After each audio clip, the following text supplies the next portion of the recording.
Bryn might just be the most interesting and charming man in entertainment right now.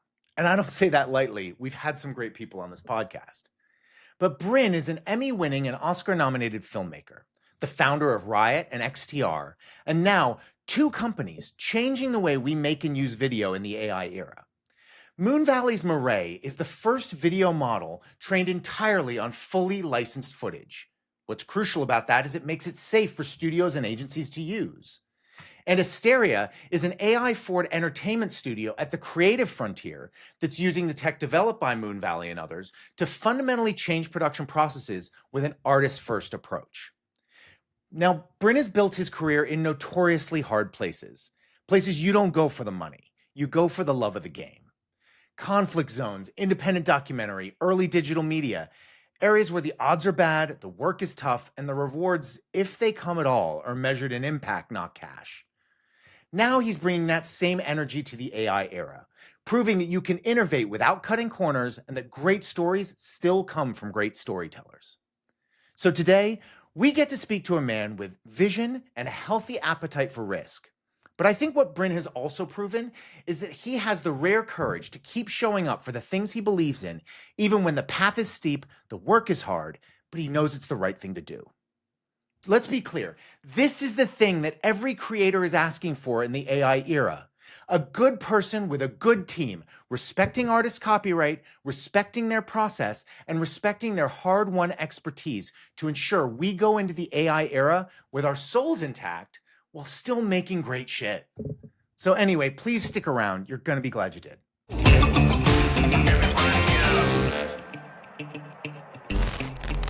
I want to kind of start by saying congratulations. Like, you kind of, you caught the white whale. I mean, a video model that is clean is unbelievable. I think that like your whole path through the industry, I find deeply fascinating. I mean, I made documentaries. I did two before I realized I needed to pay bills and eat and survive. You know, you do it for the love of the game. You don't do it to make money. I mean, but I think that's the same thing. Peace Corps, you know, you don't go into it to make money or find a deep career in film. All along the way, I think your path has been absolutely fascinating. So, I just wanted to congratulate you on the whole thing, but as well, like this Moonvalley achievement is unbelievable. Well, I mean, I'll start kind of more at the beginning because you sort of brought up the documentaries, which is a big part of where I came from. Part of why I love documentaries is that it's truly like independent film. Like if you have a story to tell and you want to do it on your own and you're hell bent on telling that story, like you can do it and you can afford to do it on your own almost, right? And like for me, that goes back to kind of a technology story. Like I went to film school. I could never make a movie that looked as good as something that was on the big screen.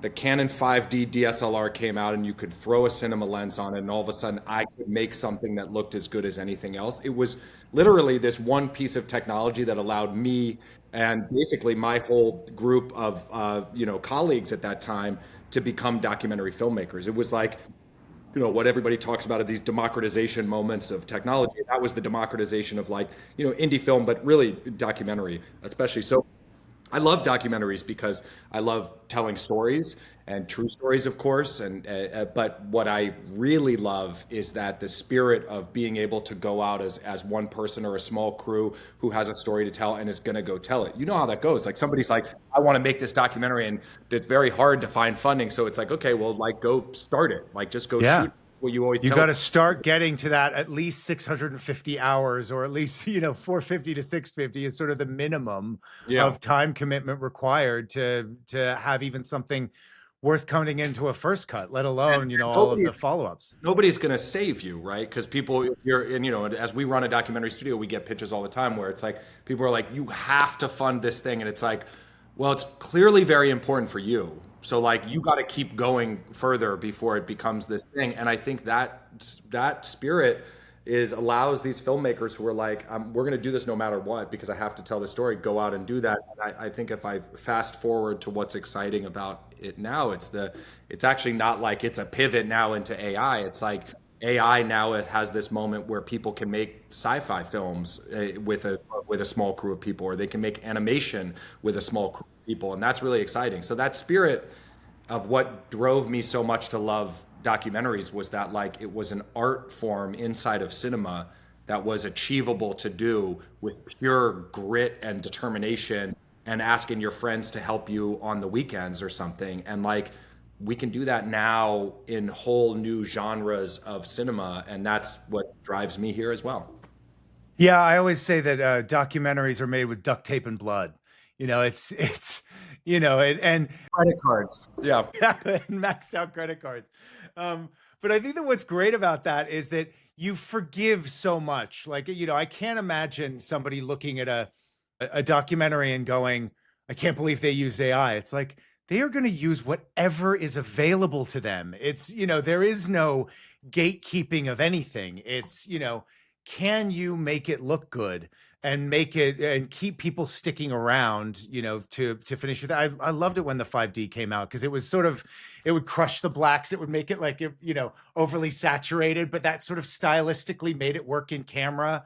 And it was great. You felt that the moment you got, you looked at your rushes at the end of the day, you were like, it already looks good. It was huge. Yeah, and the first documentary that I was nominated for an Oscar with was shot on a 5D and GoPros, and it was like intentional, right? Like there was part of it where David Darg, who's my partner on that film, we were like, we want to walk into the Oscars having shot a movie on a camera that was and rigs that were under like $2,000 or $3,000, and we were going up against the best films in the entire world. It was like we wanted that moment to be punky, right? Which is like, hey, we did this. So this moment where I think about all the time, like, or we think about as filmmakers all the time, how do you lower the bars of entry into telling your story or making your film, right? Like, there's a lot of barriers of entry, right? There's a lot of things. The walls of Hollywood are very high intentionally.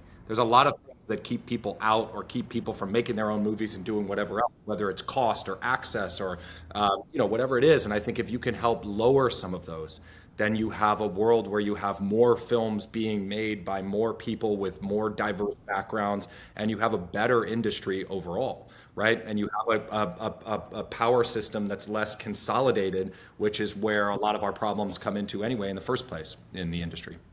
Yeah, I always say that the filmmaking is doing fine. Studio filmmaking is under threat, but I remember when I was at film school, if the lighting kit was available or somebody canceled using it on a weekend, you'd be like, what can we shoot? You were like, if we can get access to that lighting kit, we're going to shoot something. I don't know what yet, but we'll figure it out. And I think that now there are more lighting kits in more people's homes and offices than ever before. Creativity is doing fine. Yeah, I say the same thing all the time too, which is like even in those moments of disruption through technology, which we're at maybe arguably the biggest one right now, like in those moments where we switch from streaming, from going to rent a video to streaming, like it's not that people who love films lose their jobs. It's like Blockbuster goes away, right? Or you stop shooting on film and you start shooting on digital. It's like Kodak has got to figure that out. Like not a photographer. Like a photographer can still go shoot on film if they want to, or they can now be able to use digital if they want to. But it's like the incumbent giant industries that were built in the old world are the ones that have to catch up. So I feel the same way. It's like the potential of this is quite exciting for filmmakers, and it's sort of never been a better opportunity if you're a filmmaker with a story to tell. But we have to recapture that energy. I remember in film school, I had the same experience that you're talking about where like a camera shows up and you're like, okay, let's go shoot today. Like everything is about, let's use this. Robert Rodriguez talks about it famously in his No Film School thing where he's like, if you have a dog, make a movie about a dog. If your dad has a convenience store, shoot the movie in the convenience store, right? Like that energy is an energy that we came up with, but that energy I think has been largely stripped from us because of like the industry of Hollywood and the streaming wars. Like somehow we lost this thing that was like, let's all get our buddies together and go make a movie because everybody's like, actually, I'm having my eighth meeting at Netflix right now. Like, it's possible I'm going to get this thing sold and it'll be a $20 million movie, because those things do happen too. But like, that's not the norm. And it's very, very hard to do. But like, how do we get back to this scrappy world of like, go make your movie, put it out somewhere? And like, if you have a great story, the internet is still a magical place where like stuff rises to the top that hits. And so, yeah, I'm quite optimistic about it. Now, that said, there's big challenges, right? And so, like, you can't put your head in the sand and say, AI is going to be great for the industry and there's nothing wrong with it, because that's also discounting what the challenges are. And the biggest challenge for us that we see is copyright. And so, back to kind of like why we want to try to approach creating a workflow that's commercially safe, is that copyright's a real issue for people, right? It's an issue for filmmakers and it's an issue for studios. That's why I say you've kind of caught the white whale. Is, we created a moral model, a language model. It was very difficult. It was very expensive. To be honest, we got to working with a lot of studios and a lot of larger clients because they respected that we did it, not so much that they actually respected the output, because naturally it wasn't as good as GPT and things that they had become used to. And and it sounded like it was trained on legal text, which of course it was trained on publicly available legal text. But it garnered a lot of respect. I think people appreciated that we bothered to do it. What I'm amazed by with Moonvalley and what you've done there is it looks pretty great. And usually people release with an MVP feature or two. I mean, you guys are releasing with, some significant features: first frame, last frame, motion control, path and action drawing, camera moves. I mean, you guys are up a really heavily developed tool that seems ready to play.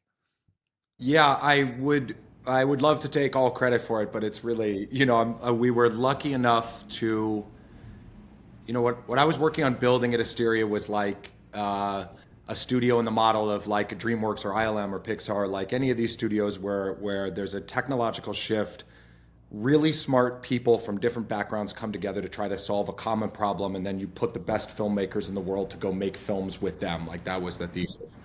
And on that journey, we met these guys who were leaving DeepMind, and Naeem, who were starting Moonvalley.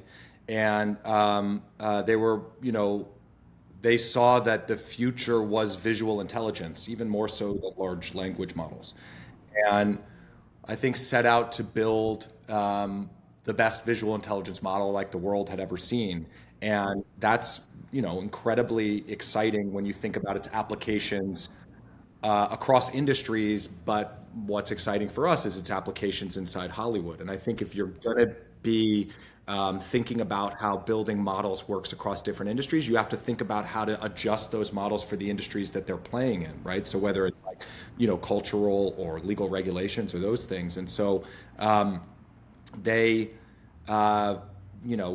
we spent a lot of time talking about that. Like, I remember it was Bob Iger who said on a call at one point, to Disney shareholders, like, the future of Disney is AI. But we have some legal problems to get through. But once we do, the future is going to be AI. And when he said that a year and a half ago or something, I was like, well, what are those legal issues? Like, what is the barrier there to having this become adopted across the studio? And so, I think that the AI group at Moonvalley and the research team is the best in the world. And they worked really hard to be able to build a world-class model with the constraints of data that was fully licensed.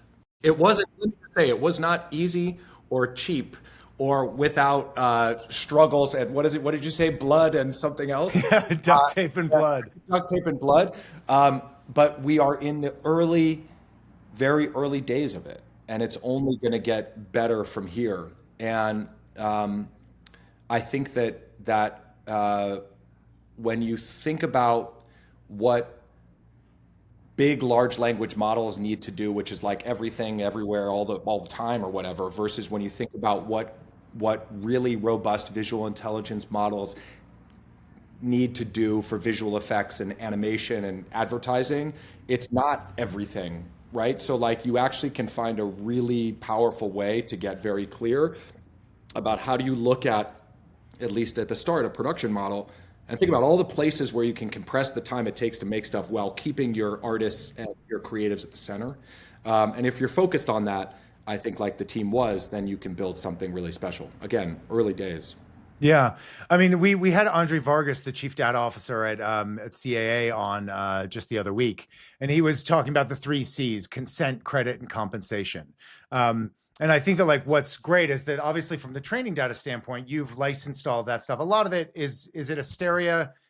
Was Asteria a big part of the documentaries? You're so prolific in the amount of documentaries you guys have Yeah, but done. it's a drop in the but it's like Right. the amount Yeah, of data that I you actually figured. look. I think that like we're in a different world in the last year, I would say, which is that there's data brokers and companies that have just popped up to be able to provide data like this in large quantities that probably didn't exist a year and a half or 2 years ago. So like the world has made it, I think, easier to be able to do this in a way where you're trying to build something that's commercially safe. Um, our hope was that it would inspire or force or push others to take a hard look at it, which was like, if we can build something in this way that's commercially safe and that feels like it can pass a litmus test inside Hollywood, then why wouldn't the other ones do that as well? And so, because look, I think that copyright is complicated. And I think that copyright is also, I think that we don't know what's going to happen in the current administration for copyright. We could probably guess what's going to happen, which is that it's going to be like you can use anything you want all the time.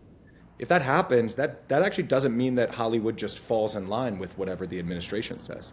We are famous for setting our own standards and our own rules and our own ethical code inside of Hollywood, and copyright's really important. Like there's not a single studio that we go to that doesn't say that doesn't talk about those three C's.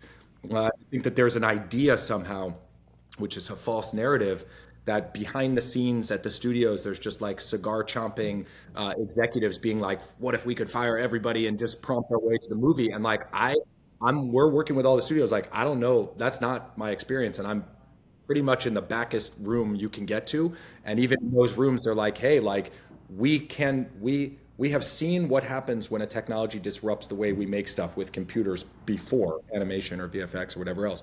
We know that this is going to happen. Oh my God, what we're seeing is so powerful. How do we do this in a way where filmmakers want to continue to work with us, where we can defend the copyright on the other side of that, where we can try to do this responsibly?" So that's quite encouraging. Yeah, I mean, I think that those human stories, like I suspect that the first, AI feature film that knocks everybody's socks off is going to come along with a human interest story of this kid was doing this and it was in his bedroom and she did it in this many hours and it's changed his life. And it's like kind of, if social media has taught us anything, is that we're actually invested in the human stories, however, perfect and well curated they might be. But I don't think that's going to change, and I think that, just in the same way that everybody thought when photography came out, it was this bastard technology and it was going to get rid of painting on canvases, and of course it didn't. It just became its own category of art. Yeah, so I Yeah, think that, I think when you play the painting one out, I think what's most interesting about it is, uh, whatever, before the camera or something, people were painting portraits of kings or boats on the sea. They were painting photographs. Then photography comes out, and all of a sudden, postmodernism, contemporary art is born. Modern art is created. Like all of a sudden, you can have a world where Jackson Pollock can make a painting. Well, you couldn't have done that before the invention of the camera. You never saw that for 1,000 years. You didn't see abstract expressionism because everybody was like, "Wait, what is this? I'd rather have this like a portrait of my dog." And so to me, it's like it's not like it that limited it. It actually like expanded the scope of what art is and who artists are.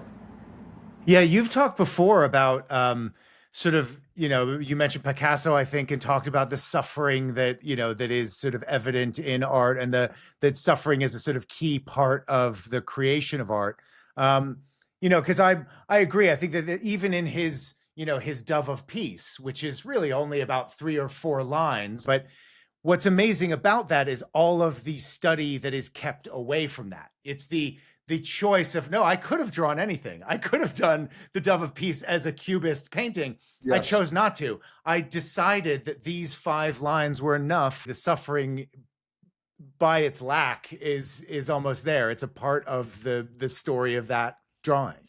Yeah, I think that, we think about it as like a skin in the game, or blood and duct tape, to your earlier point, or blood on the page.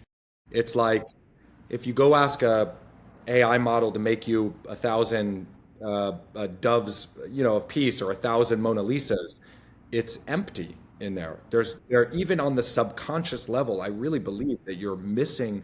There's a thing that you see, which is like nobody sacrificed anything for these things. Somebody didn't go, instead of like spending this time playing catch in my backyard with my son, I'm going to go paint this thing because I have to get it out, and I'm going to, or, a marriage falls apart, or whatever it is, all the things that happen for artists. And I think that you can feel that like artist toil in there. And I think that that's important. People can feel that. Otherwise, without that, it's like, it's just random sort of things, right? It's like I think about when somebody like tells you a dream that they had, and it's like I don't want to know your dream. It's not, it's useless for me. The worst thing would be like an AI movie maker tells you its dream. You're like, I couldn't care less about this thing, even if it's whatever technically beautiful or something. And so I think that like the human hand is and always will be very, very important within that curation, whatever is like essential in that. Yeah. Yeah, I mean, I don't see us stopping. Like, I don't see people who love film not watching Sean Baker's next one because there's another AI film out. It's like, I think the hand of that artist is still going to be interesting to people, and I think that it's just going to create 2 categories and classes of things. We're losing a war. Well, I would just say we're losing a war already, probably to TikTok sort of like garbage anyway, right? So like, is it like Ted Sarandos or whatever talks about like our competitor is like TikTok and like sleep or something, right? Like it's like there's only so many hours a day. So like we run into a risk already about like, do people go out and see Sean Baker's new movie, or do they just stare at their TikTok screen of like somebody doing an ASMR cutting a vegetable or something, whatever it is. And like, there's a world where AI is just making slop and feeding it exactly to you that is terrifying. Um, and I think we all have to kind of be aware of that and try to fight against that. But like,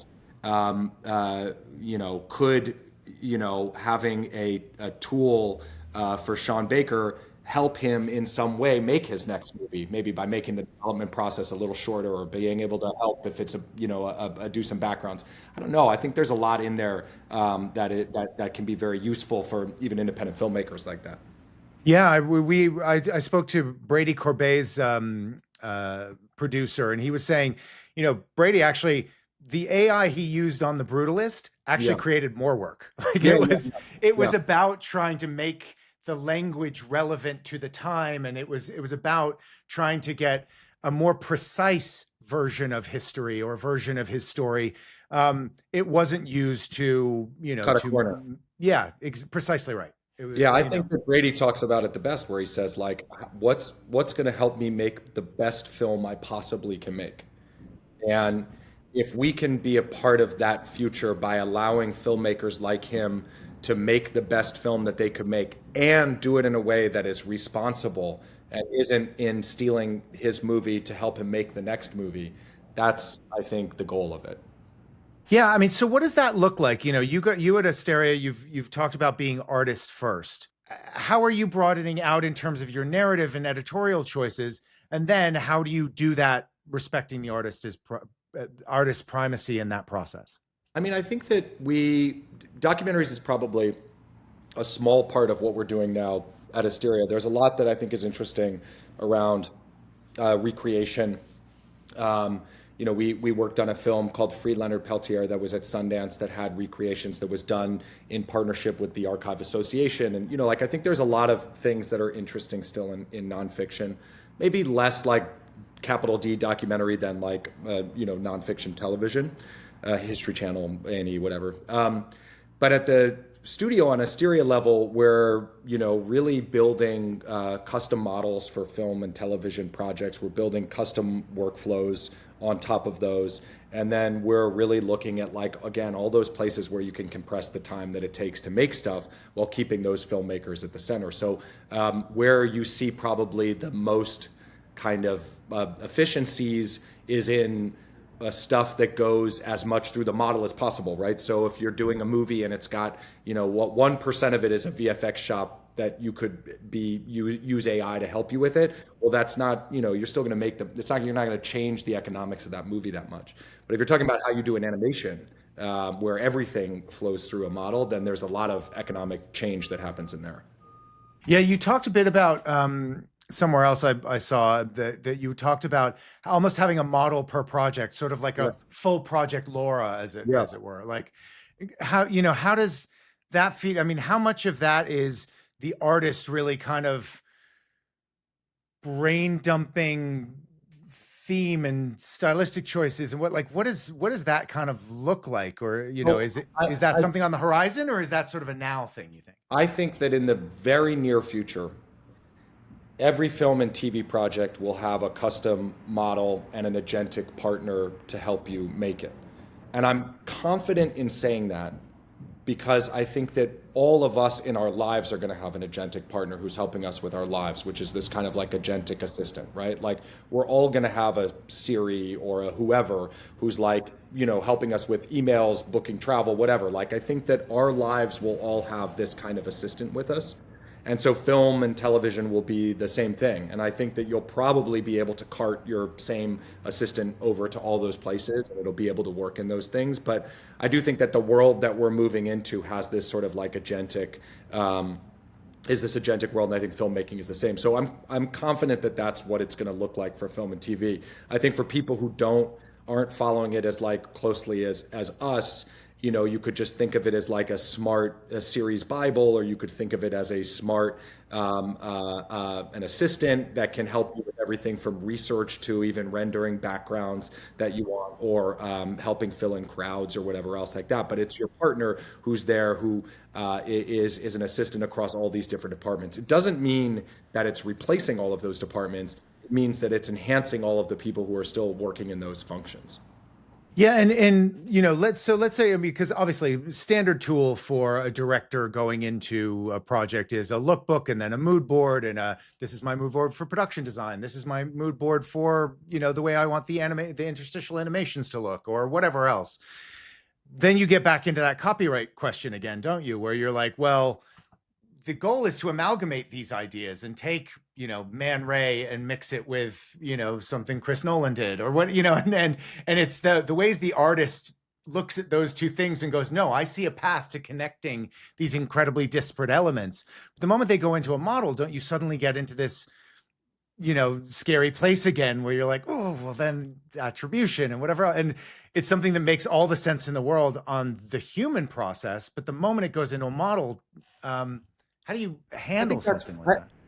I think that's why what we're building is custom models on top of the model for those particular types of IP, right? So, like, let's say we're gonna together make an animated film on a comic book that you love and have the rights to do, or a comic book that you created. Like, we would be building that model with the art that you're making, with the story that we have, with the script that we would put in, with a real writer. We would have the mood boards. We'd be able to train that model to know this is our film that we're making based on this thing. Then when you're generating things like buildings or whatever else, you're doing it in the hand of the artist. It's an extension of their hand. It's an extension of that thing.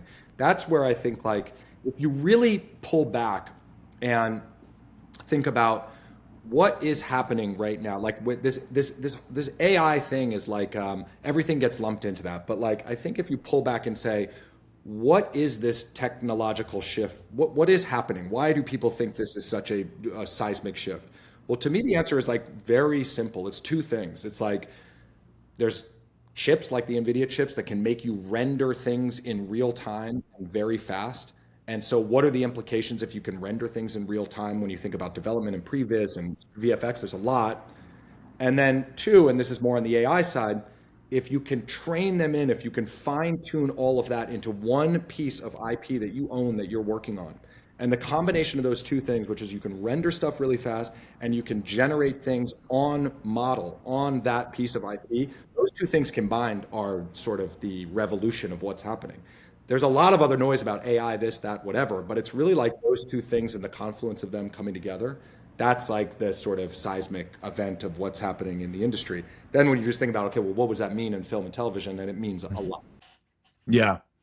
And so what does it mean in terms of the process now? Like, you know, because obviously there's, you know, Murray, the Moonvalley model, but, you know, in terms of right now, you're going into, you're currently in production on the Uncanny Valley. Is that right?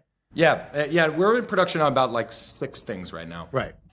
And so an AI first film as it exists now, what does that workflow look like? Like, where are you plugging things in, and how are you engaging with these models, you know, in terms of, you know, in terms of current workflows? Because obviously, you know, a lot of this stuff is point on the horizon stuff. We think that at one point very soon we'll be able to do this.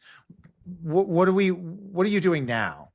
So I'll say it in 2 ways. You mentioned this human story of somebody making a film that people are going to talk about the narrative of that. So like, I agree 100%. I get asked all the time, like, what's the Toy Story moment? What's the moment where a movie comes out like Toy Story, it's undeniable that computers should do animation? Or what's the dinosaur walk cycle in Jurassic Park that's like, okay, we're never going to do things the old way, we're only going to do CGI from now on? What's that moment for AI with filmmaking? And to me, it is a total narrative moment. It's not a moment that he goes, oh, this looked so great, because like everything looks whatever, great.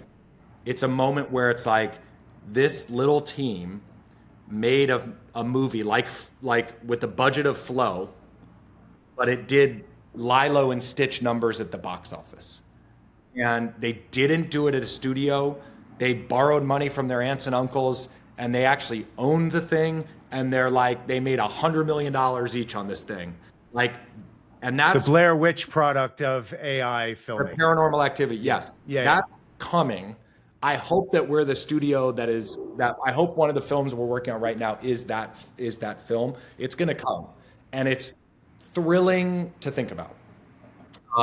And it changes everything.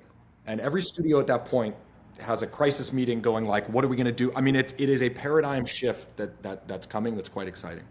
So I think if you just like think of that as what this sort of is leading up to, there's a lot of excitement around that. When you think about what's possible right now with AI in current kind of the ways that we make movies, there's a lot that you can do. So there's kind of, I think for the most part, when you think about live action, the first steps that happen is sort of like hybrid, you know, live action and AI stuff, or like AI enabled movies where you're making a live action movie. Like Uncanny Valley is a good example. There's a lot of it that is in this video game world where you could see a world where real actors are driving motion, and you're doing things like, you know, virtual production and motion capture in a way that's much more efficient. You're able to generate VFX that doesn't require shipping stuff overseas and waiting a lot of times. There's efficiencies in that.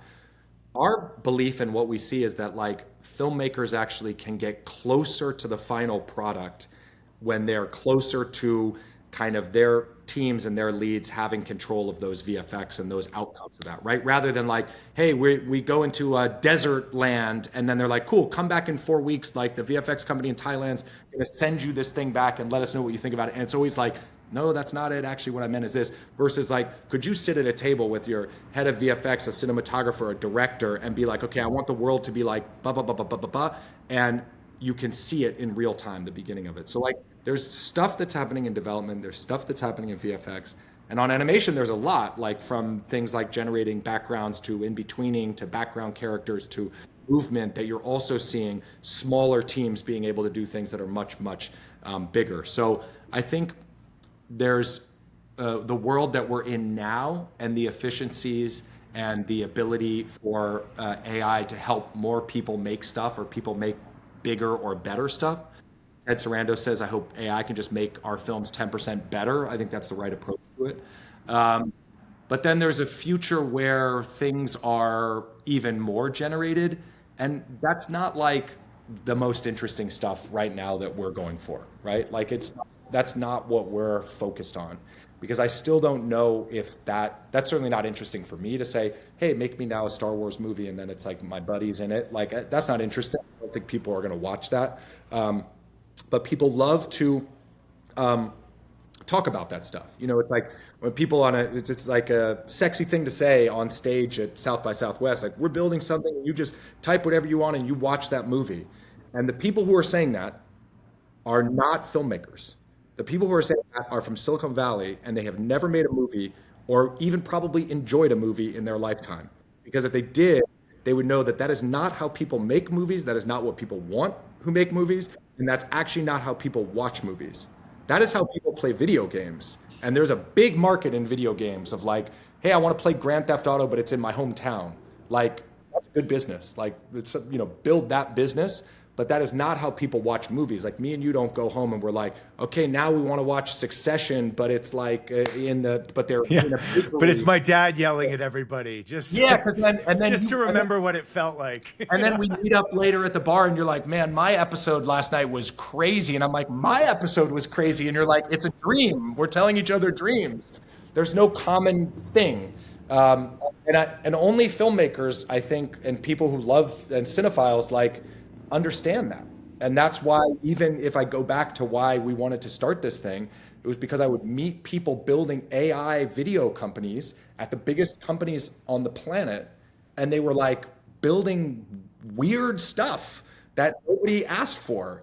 And then everybody was scared. And I was like, this is wrong. There's a lot of, no, you're not going to want to do it like that. You're going to want to do it like this. And you're like, well, no, yeah. no, I'm telling you that this is the way we want to do it. Yeah, but they're like, but what if you could just get rid of everybody and make this in your basement alone? Yeah. It was like, nobody wants.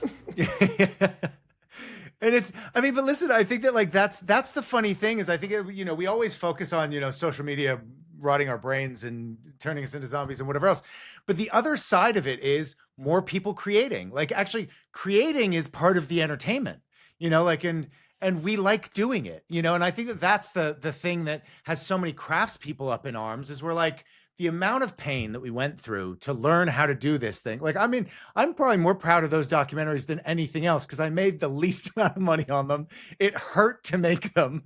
And when they released, I felt that I put something positive out into the world. And we do crave that as people. Like no bit of technology we've ever made has ever really made us work less. We've always found a way to help it make us work more. It's also was a lot easier story for me when I was just making documentaries. When people would ask me what I did, and I would go, "Oh, I make documentaries." Every single person on the planet is like, "Oh, wow, I love documentaries. Tell me more about your documentaries." Like when I go and like, "Oh, we're building this AI thing to help filmmakers," it's like either like, well, who cares?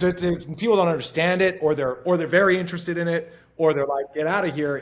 Believe me, it was a lot easier to make documentaries too, but I really believe we look back on this moment and it's like the most interesting thing that's happening right now.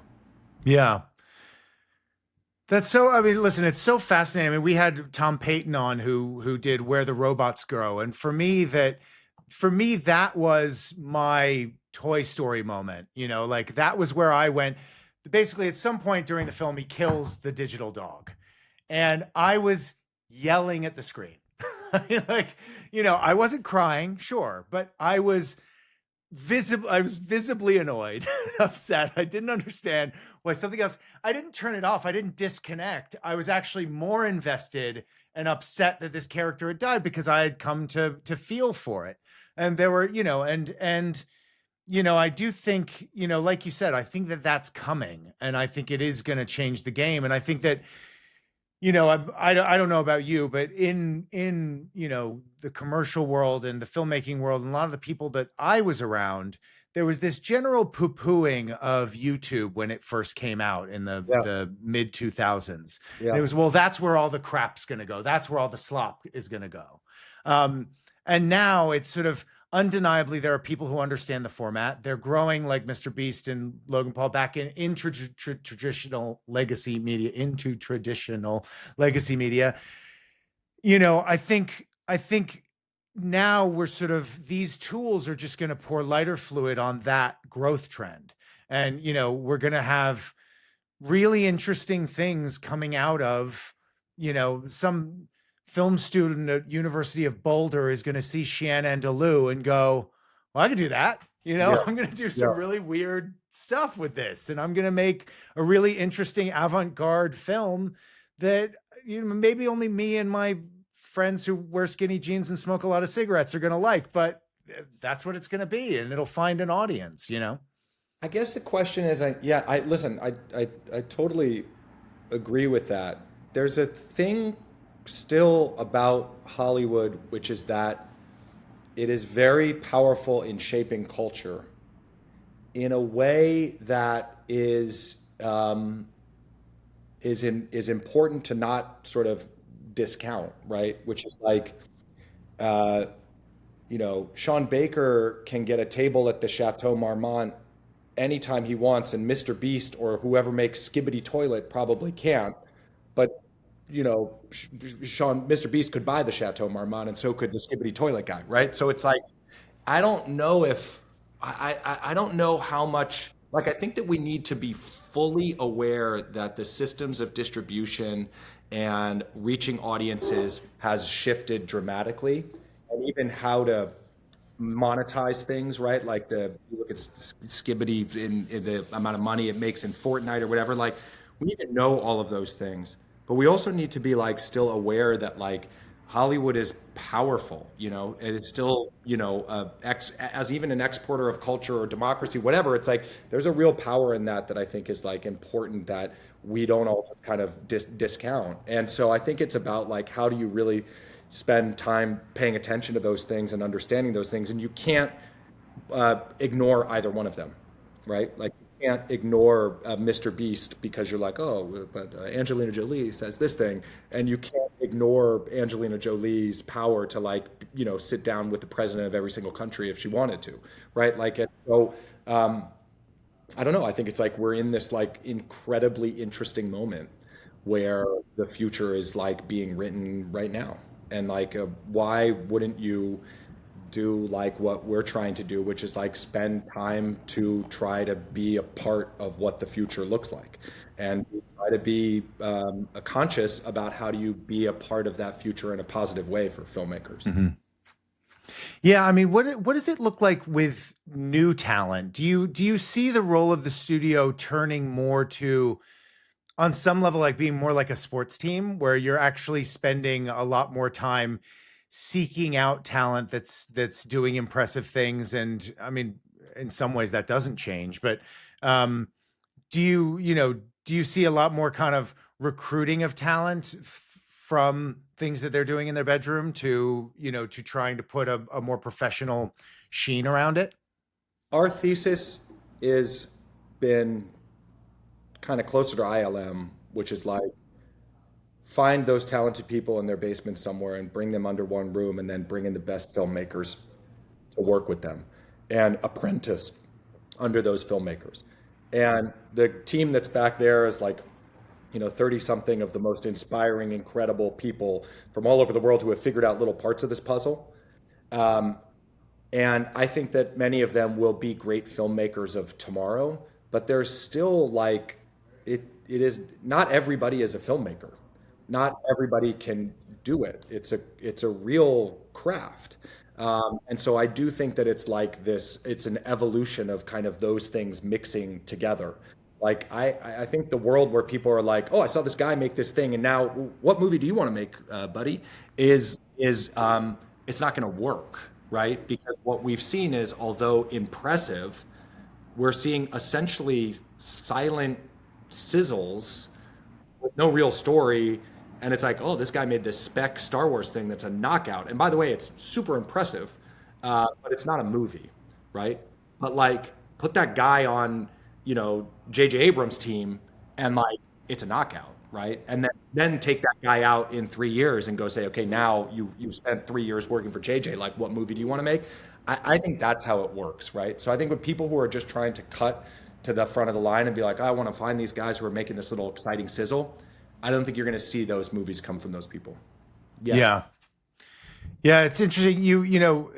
I mean, you're repositioning as artists first. It's very interesting because you were telling me earlier that your offices are in Mabel Normand's, old production company, which is pretty great because very similar. Like she was a silent film actress in the 20s who, was one of the first females to have her own studio and like, working right at the edges of tech. She started out silent screen and sort of grew from there. And it sounds like that's very similar to your guys' ethos, is trying to bring in that technology to empower artists to be more powerful in the game as these large moats and high walls are coming down from around the studios, being able to kind of, really empower them in a very real way with this technology. So it's not an accident that we're in this studio, like it's very intentional. I wanted to be in a place. This studio was built, like you said, by Mabel Normand in 1916. There wasn't a roof originally because there was no electricity and they would just use the sun. And the technology of the time was painted backdrops, these like sort of beautiful painted backdrops. There's many of them still here. And like Max Sennett, who was the pioneer of those things, made like 1,000 films in his lifetime during that time. They made, I think, a handful of Charlie Chaplin movies here, including Mickey. And it is the story of technology then, right? Like we were living in a time in 1916. It was like, okay, well, you're doing these painted backdrops, and that's the technology, and then sound comes along, and then color comes along, and then computers come along. And I think I wanted to be in a space that, like, even subconsciously, every single person that walked in was reminded of that. Hey, we've been through as an industry pretty massive upheavals, which included, imagine the conversations in this studio that were happening around, like, should we do sound or not, right? Like, oh, what about all the people and whatever, like, or then should we do color or not? Well, what about all the people? Or should we do digital or not? Like, it's happened many times before, and we've come out the other side. And so there's a lot of lessons in that, and there's a lot of, I think, hopefully feelings of not being as afraid of it as that, which is like in all those moments, let's learn what we can to help us, and let's try to learn what's going to hurt us and try to figure out how that balance is. So I think that's important, but it's also like the story of Mabel is also like the ultimate Hollywood cautionary tale, which was like Mabel was just a model, and then she was an actress, and then she was a writer and a director and a producer, and then she was a studio boss, and then like they framed her for murder and took her out, and she like died in her 30s in like an insane asylum. Like it's not, it's the studio, the there is a power structure that is set up in a way to prevent I think people from just grinding up from the bottom like that. And like part of why we're here and what inspires me is this kind of spirit of Mabel Normand about like, we're going to get them this time, Mabel. Like we're going to be able, we're going to change it.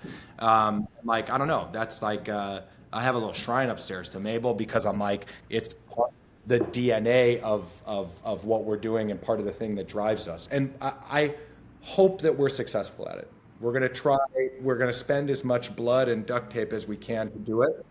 But the walls are, the structures of power are deep and entrenched.